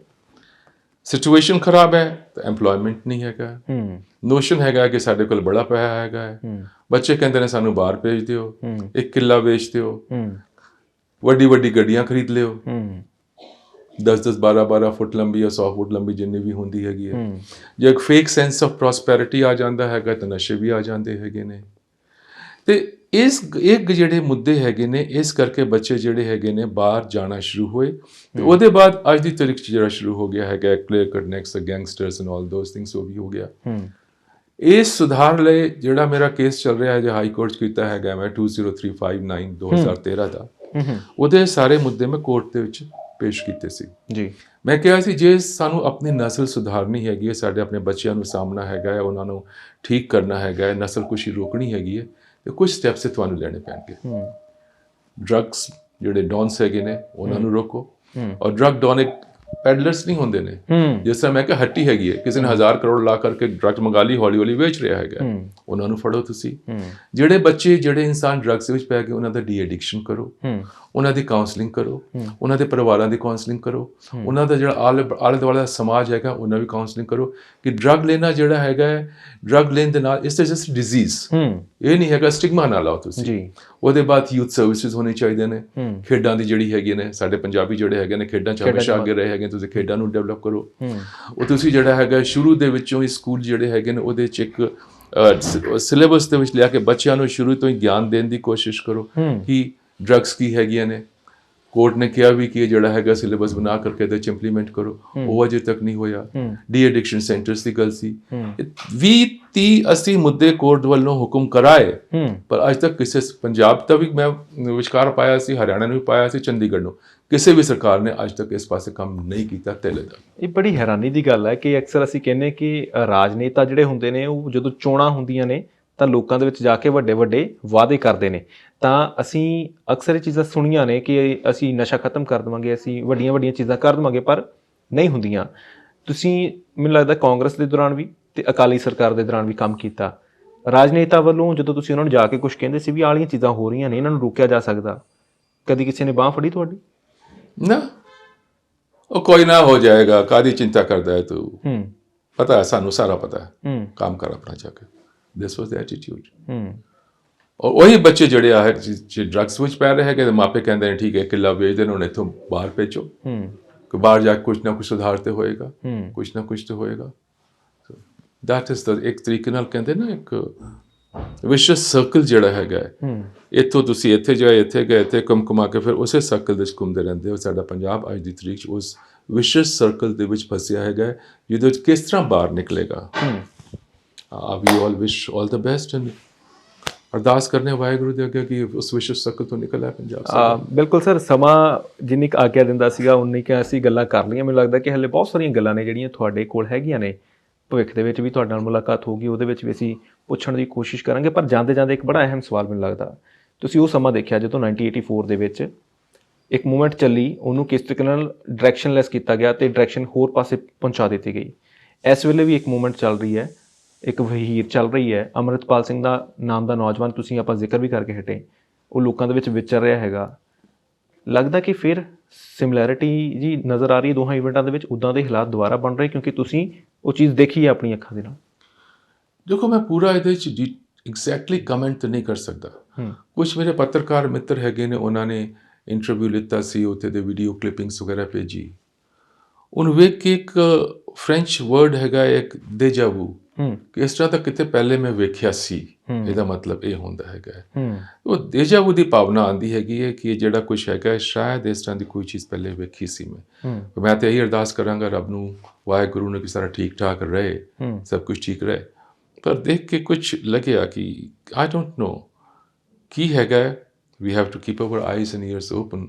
ਬਟ ਉਹ ਦੇਜਾਵੂ ਦੀ ਜਿਹੜੀ ਭਾਵਨਾ ਹੈਗੀ ਹੈ, and um basically man from intelligence community, ਕਿਤੇ ਨਾ ਕਿਤੇ ਮੇਰੇ ਦਿਮਾਗ 'ਚ ਖਟਕ ਰਹੀ ਹੈਗੀ। ਕਿਉਂਕਿ ਕਤਲ ਹੋ ਰਹੇ ਨੇ, ਐਕਸਟੋਰਸ਼ਨ ਦੇ ਮਾਮਲੇ ਲਗਾਤਾਰ ਸਾਹਮਣੇ ਆ ਰਹੇ ਨੇ, ਵੱਡੇ ਵੱਡੇ ਕਲਾਕਾਰ ਜਿਹੜੇ ਨੇ ਉਹਨਾਂ ਦੇ ਕਤਲ ਹੋ ਰਹੇ ਨੇ, ਗੈਂਗਸਟਰ ਜੇਲ੍ਹਾਂ ਤੋਂ ਆਪਰੇਟ ਕਰ ਰਹੇ ਨੇ ਲਗਾਤਾਰ, ਨਸ਼ਾ ਲਗਾਤਾਰ ਵੱਧ ਰਿਹਾ ਹੈਗਾ। ਲੱਗਦਾ ਕਿ ਪੰਜਾਬ ਦੇ ਵਿੱਚ ਮਾਹੌਲ ਖਰਾਬ ਕਰਕੇ ਦੁਬਾਰਾ ਰਾਸ਼ਟਰਪਤੀ ਕਾਨੂੰਨ ਲਿਆਉਣ ਦੀਆਂ ਤਾਕਤਾਂ ਵੀ ਕੰਮ ਕਰ ਰਹੀਆਂ। ਤਾਂ ਹੀ ਮੈਂ ਕਹਿ ਰਿਹਾ ਹੈਗਾ ਕਿ ਦੇਜਾਵੂ ਜਿਹੜਾ ਸ਼ਬਦ ਇਸਤੇਮਾਲ ਕੀਤਾ ਓਵਰਆਲ ਸਿਨੈਰੀਓ 'ਚ ਕੀਤਾ, ਚਾਹੇ ਉਗਰਾਹੀਆਂ ਹੈਗੀਆਂ ਨੇ, ਚਾਹੇ ਮਰਡਰ ਹੈਗੇ ਨੇ, ਚਾਹੇ ਕੁਛ ਹੈਗਾ ਹੈ, ਚਾਹੇ ਕੁਛ ਹੈਗਾ ਹੈ, ਇਹ ਸਾਰੀ ਗੱਲਾਂ ਤਾਂ ਹੀ ਮੈਂ ਇਸਤੇਮਾਲ ਕੀਤਾ। ਔਰ ਤੁਸੀਂ ਪ੍ਰੈਜ਼ੀਡੈਂਟ ਰੂਲ ਦੀ ਗੱਲ ਕੀਤੀ, yes frankly I won't B surprise ਕਿ ਅਗਰ ਜਿੱਥੇ ਛੇਤੀ ਜਾਂ ਦੇਰ ਦੇ ਨਾਲ ਕਦੇ ਪ੍ਰੈਜ਼ੀਡੈਂਟ ਰੂਲ ਲੱਗ ਜਾਏ, ਮੈਨੂੰ ਉਹ ਚੰਬਾ ਨਹੀਂ ਹੋਏਗਾ। ਤੇ ਉਹਦਾ ਭਾਂਡਾ ਸਿੱਧੇ ਤੌਰ ਤੇ ਕਿਸੇ ਦੇ ਸਿਰ ਤੇ ਭੰਨਿਆ ਵੀ ਜਾਣਾ ਚਾਹੀਦਾ।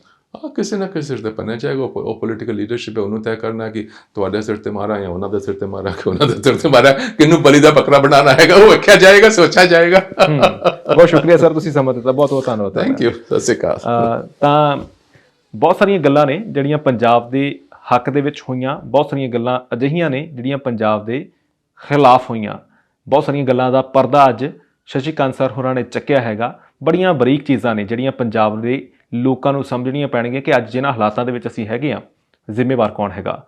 ਬਹੁਤ ਸਾਰੇ ਭੇਦ ਜਿਹੜੇ ਅਕਸਰ ਅਸੀਂ ਦੇਖਦੇ ਹਾਂ ਕਿ ਭੇਦ ਹੀ ਰਹਿ ਜਾਂਦੇ ਨੇ, ਬਹੁਤ ਘੱਟ ਲੋਕ ਹੁੰਦੇ ਨੇ ਜਿਹੜੇ ਉਹਨਾਂ ਨੂੰ ਵਿਵਾਕ ਢੰਗ ਦੇ ਨਾਲ ਬੋਲ ਕੇ ਦੱਸਦੇ ਨੇ। ਤਾਂ ਸ਼ਸ਼ੀ ਕਾਂਤ ਸਰ ਉਹ ਨੇ ਜਿਹੜੇ ਉਹਨਾਂ ਦੇ ਵਿੱਚੋਂ ਬੜੇ ਇਕਲੌਤੇ ਬੰਦੇ ਨੇ ਜਿਹੜੇ ਸਮੇਂ-ਸਮੇਂ ਤੇ ਪੋਲੀਟੀਕਲ ਕਲਾਸ ਦੇ ਖਿਲਾਫ ਲੜਦੇ ਰਹੇ ਨੇ। ਆਪਣੇ ਜ਼ੁਬਾਨੋਂ ਦੱਸਿਆ ਕਿ ਕਿਸ ਤਰੀਕੇ ਨਾਲ ਕਦੇ ਵੀ ਬਣੀ ਨਹੀਂ, ਪਰ ਇਸੇ ਕਰਕੇ ਨਹੀਂ ਬਣੀ ਕਿਉਂਕਿ ਗਲਤ ਫੈਸਲੇ ਲੈਣ ਦੀ ਕਿਹਾ ਜਾਂਦਾ ਸੀਗਾ ਤੇ ਗਲਤ ਫੈਸਲੇ ਨਹੀਂ ਲਏ, ਇਸੇ ਕਰਕੇ ਇਹਨਾਂ ਦੀ ਪਿੱਠ ਵੀ ਸੁਣਦੀ ਹੈ। ਤੁਸੀਂ ਕੀ ਸੋਚਦੇ ਹੋ ਇਸ ਚੀਜ਼ ਬਾਰੇ ਜੋ ਪੰਜਾਬ ਦੇ ਨਾਲ ਕੁਝ ਲੋਕਾਂ ਨੇ ਕੀਤਾ? ਆਪਣੇ ਕਮੈਂਟ, ਆਪਣੀਆਂ ਟਿੱਪਣੀਆਂ ਸਾਡੇ ਨਾਲ ਜ਼ਰੂਰ ਸਾਂਝੇ ਕਰੋ। ਫਿਲਹਾਲ ਇੱਥੇ ਤੁਹਾਡੇ ਤੋਂ ਅੱਗੇ ਲੈਣੀ ਹੈ। ਬਹੁਤ ਬਹੁਤ ਧੰਨਵਾਦ।